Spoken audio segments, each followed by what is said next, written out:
Rizzo Lopez. Just this past October, the federal courts did something chillingly rare. They slammed the brakes on an entire cheese empire. Rizzo Lopez Foods, once paraded across U.S. grocery aisles as a proud purveyor of Mexican-style cheeses, was slapped with a permanent federal injunction after investigators traced a deadly Listeria monocytogenes outbreak to its plant in Modesto, California. The DNA trail didn't lie. Health authorities connected their queso fresco and cotija to illnesses in 11 states, leaving 26 confirmed victims, 23 hospitalizations, and 2 deaths, including the loss of an unborn child. The CDC's warning hit like a siren through supermarkets. More than 60 varieties of their cheeses, yogurts, and cremas had to be yanked off shelves at chains like Walmart, Costco, and even Whole Foods. Customers were told to toss them even if they smell fine, as though they were hidden landmines lurking in lunch boxes. But what investigators found inside the factory painted an even more grotesque portrait than the headlines dared show.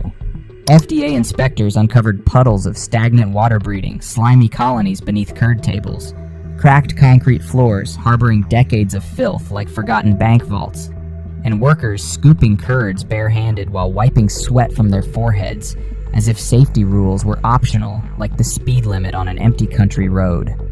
Temperature logs showed vats running hot enough to feel like a spa day for bacteria.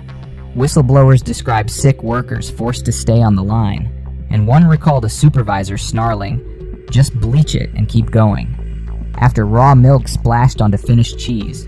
This wasn't a slip-up, it was a business model built on gambling that the public wouldn't notice until it was too late. Court records revealed that Rizzo Lopez delayed alerting the public for nearly 2 weeks after the first hospitalization, choosing profits over people. Meanwhile, labor rights groups accused the company of chewing through its workforce like worn-out machine parts. Undocumented employees trapped in 12-hour shifts with no sick leave, paid less than what most folks drop on a quick snack at the gas station, and threatened with deportation if they dared complain.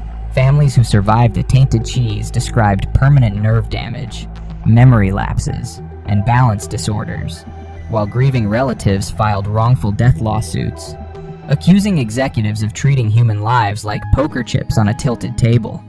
It's hard to call it food when it's served with a side of human misery. And yet, their packaging still coos with words like family-owned, handcrafted, authentic, the same way a used car salesman calls a rusted wreck vintage for older, working-class Americans scraping by on Social Security checks.